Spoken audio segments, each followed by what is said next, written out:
Kita balik lagi di Generasi Mecin, ngomongin kebijakan kartu prakerja di momen pandemi COVID-19 ini, apakah sudah tepat sasaran atau belum? Saya mau ngobrol dari sisi ekonominya dengan seorang ekonom indef, ada Mas Bima Yudhistira. Halo Mas Bima.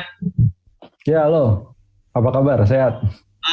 Sehat, Alhamdulillah Mas Bima. Mas Bima, saya mau nanya soal kebijakan pemerintah nih yang sebenarnya memang salah satu janji kampanyenya Pak Jokowi juga. Cuman sekarang jadi dipertanyakan soal momentum nih.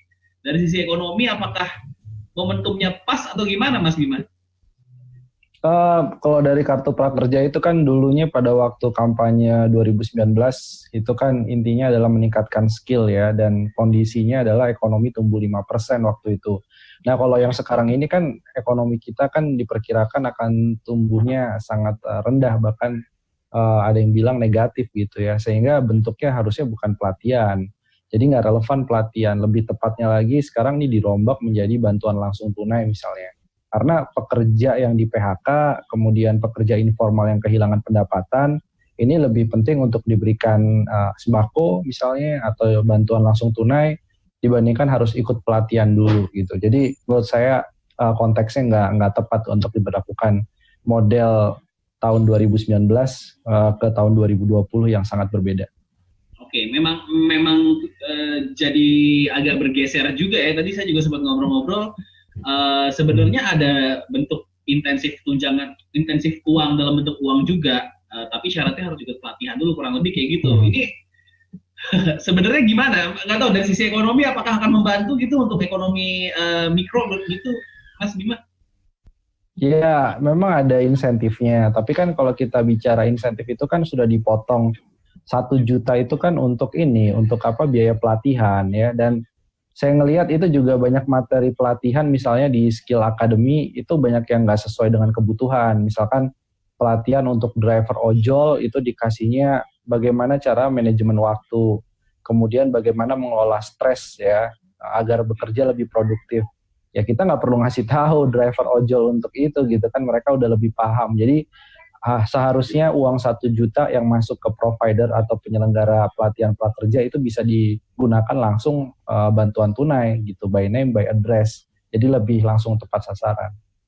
Oke, ngomongin tepat sasaran, sebenarnya kalau dari pandemi sekarang ini hampir 1 bulan kita juga work from home segala macam, sisi ekonomi mana yang paling kelihatan jelas dalam tanda kutip turun dan bahkan hancur ya, Mas Bima?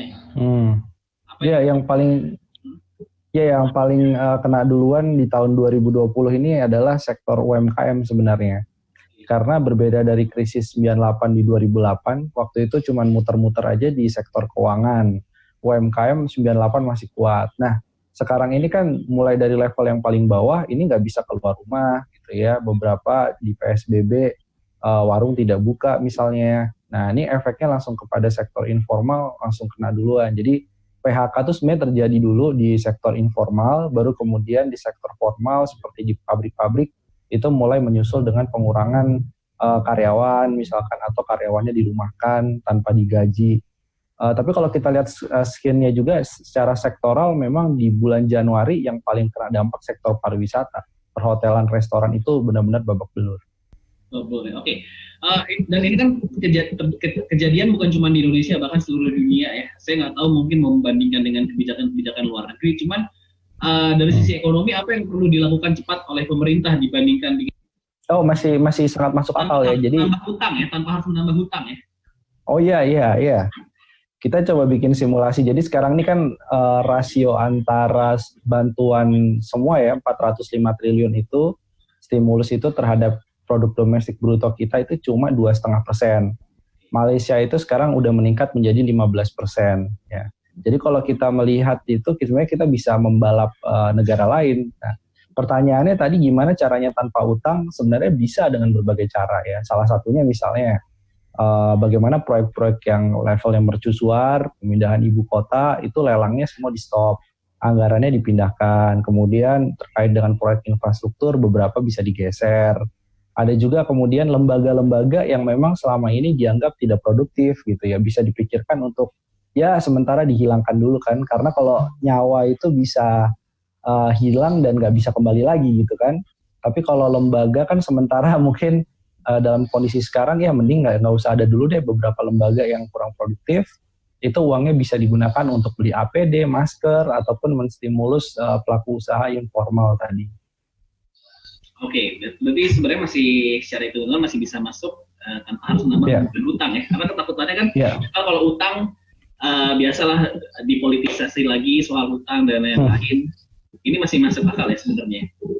Sangat-sangat masuk akal. Oke. Ya, jadi kan sektor kelas menengah menambah kualitas internet segala macam dengan subsidi internet itu mungkin nggak sih Mas? Sekarang semua pekerjaan juga dilakukan di rumah dengan kebutuhan internet yang cukup gitu.